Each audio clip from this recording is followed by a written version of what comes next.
Sir मुझे पक्का उम्मीद है कि मैं राष्ट्रपति बनूंगा। बाबा भोलेनाथ मुझे सपने में आए थे कि विनोद यादव, जिस तरह मैंने माननीय भारत के प्रधानमंत्री, गुजरात के प्रधानमंत्री को काशी से प्रधानमंत्री बना दिए हैं, उस तरह आप दिल्ली जाइए, आपको भी मैं राष्ट्रपति वहां से अपने आशीर्वाद से मैं बनाऊंगा। वही सपना देख करके मैं दिल्ली के लिए रवाना हो रहा हूँ। राष्ट्रपति मुझे बनाया जाए, क्योंकि मैं सारा चुनाव हार चुका हूँ। मैं जनता की सेवा करने के लिए एकदम बेताब हूँ। इसमें हमको भरोसा है कि मैं जो 10 लाख वोट है कम से कम, उसमें हमको 6 लाख वोट मिलेगा। मैं जीत के ही बनारस आऊँगा, क्योंकि मैं एक गरीब परिवार का बेटा हूँ, एक मैं टैक्सी ड्राइवर हूँ, एक समाज सेवक हूँ। जितना कमाता हूँ परिवार के खाने पीने के बाद मैं समाज में लगाता हूँ। मैं चुनाव जीतूंगा, राष्ट्रपति में बन करके मैं बनारस में आऊँगा।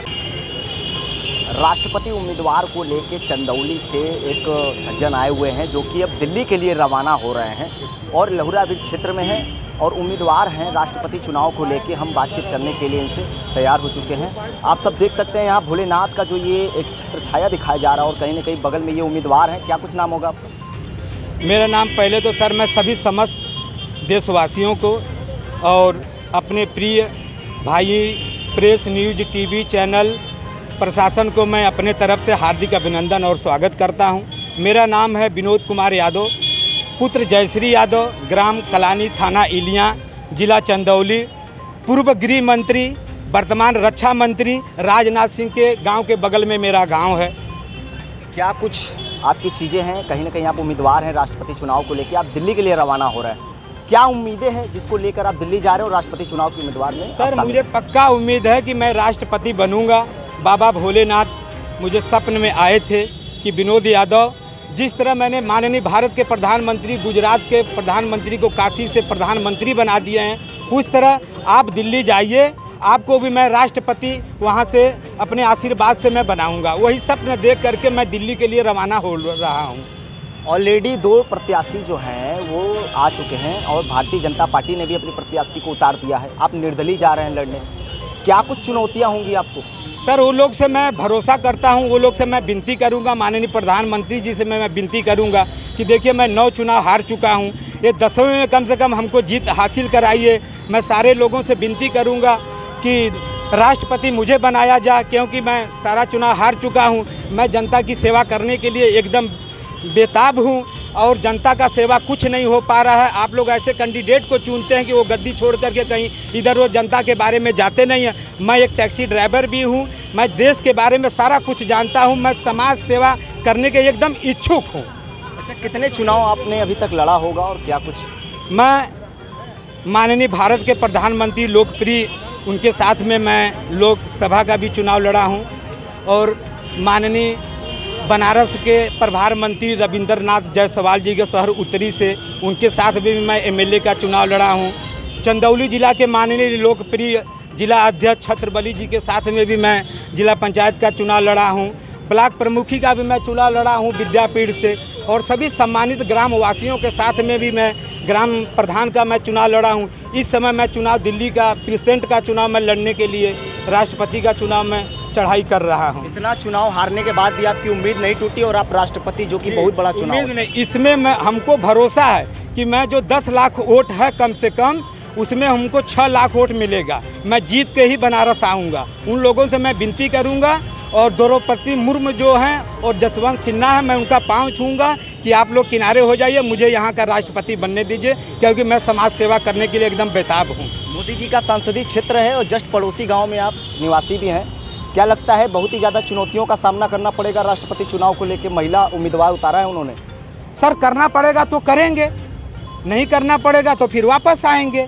अब उन लोग के मन बात की विचार न होगी। मैं तो अपना जो प्रस्ताव उनके सामने रखूंगा कि सर मैं इतना चुनाव हार चुका हूं, इसमें मुझको जीतने की उम्मीद है। बाबा भोलेनाथ ने मुझे सपने में दिखाया है कि आप जाइए दिल्ली, वहां आप राष्ट्रपति बनेंगे, तो आप भी वहां से प्रधानमंत्री बन के आएँ। कम से कम उनको बात को निराशा मत करिए, नहीं तो पूरा भंडोल आ जाएगा इस धरती पर। बस मुझे राष्ट्रपति आप बनाएं। आपसे तो मेरी मुलाकात नहीं हो पाई कभी भी, मगर सपने में भी आपसे भी मेरा कभी ना कभी मुलाकात हो पाएगी। कितने सदस्य हैं जो आपका साथ दे रहे हैं?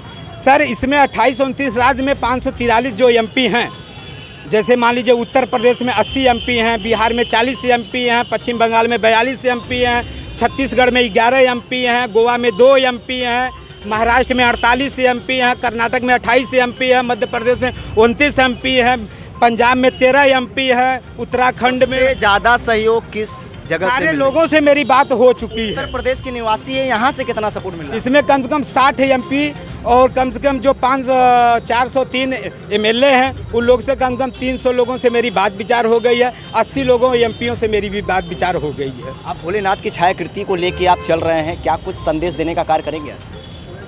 बस भोलेनाथ का यही है कि सर अगर मैं राष्ट्रपति बनूंगा तो जो हमारी 15 साल की बहनें हैं पढ़ने लिखने के लिए हर लोग उनको परेशान करते हैं, उनका निःशुल्क किराया होना चाहिए कि अदर स्टेट में जा कर के कम से कम वो अपनी पढ़ाई पढ़ लें। और जो गांव में प्राइमरी स्कूल हैं उसमें इंग्लिश मीडियम के लोग नहीं रहते हैं तो कम से कम इंग्लिश मीडियम के लोग रखा जाए, कम से कम गरीब भाई के भी लोग कम से कम ABCD जान लें। और हमारे जो दहेज प्रथा पर लोग मतलब कि लड़के वाले जो लड़की वाले से खा रहे हैं उसमें प्रतिबंध लगना चाहिए। लड़के वाला ही लान बुक करेगा, लड़के वाला ही खिलाएगा और लड़के वाले के ही ऊपर मतलब पूरा कर्ज ठोका जाएगा, क्योंकि वो पूरा दहेज भी लेते हैं, लान में खाते भी हैं और हमारी माँ बहनों की इज्जत लूट करके उनको बेदफा कर देते हैं। जब उनका इतना खर्च गिरेगा तो वो हमारी माँ बहनों को नहीं छोड़ेंगे। और किसान भाई जो है हर गाँव में वो केंद्र सरकार और उत्तर प्रदेश से मांग करूँगा कम से कम ट्यूबवेल लगना चाहिए कि बरसात अगर नहीं होती है तो कम से कम वो लोग अपना बीज और अपना किसानी का जो भी धान चावल है कुछ न कुछ बो लें। विनोद जी, अंतिम सवाल है, आप काशी के पड़ोसी गांव से हैं, चंदौली से, और किसान के एक नागरिक भी मान लिया जाए, किसान क्षेत्र से हैं, किसान क्षेत्र से आप बिलोंग करते हैं, तो आपको नहीं लगता अगर इतिहास में अगर आप बन भी गए, अगर आप राष्ट्रपति बन भी गए तो बहुत बड़ी बात हो जाएगी? हो जाएगी सर। अब बनारस में आप देखिए, माननीय हमारे दीनदयालु गुरु जी कुछ नहीं थे, आज क्या से क्या हो गए। तो क्या मैं बनने लायक नहीं हूँ? क्या कमियाँ हैं? आप पूछिए प्रेसिडेंट का क्या मतलब है, राष्ट्रपति का क्या मतलब है। राष्ट्रपति एक संवैधानिक पद है, राष्ट्रपति एक महासचिव महामहिम पद है। भारत का राष्ट्रगान क्या है? जनगण मन अधिनायक जय है। इसके लेखक कौन है? रविन्द्रनाथ टैगोर हैं। और भारत का राष्ट्रीय गीत क्या है? वंदे मातरम वंदे मातरम सुलगम सुलगा। इसके लेखक कौन है? वकीम चंद्र चट्टोपाध्याय। क्या कमियां हैं मेरे में? क्या मैं राष्ट्रपति बनने लायक नहीं हूँ?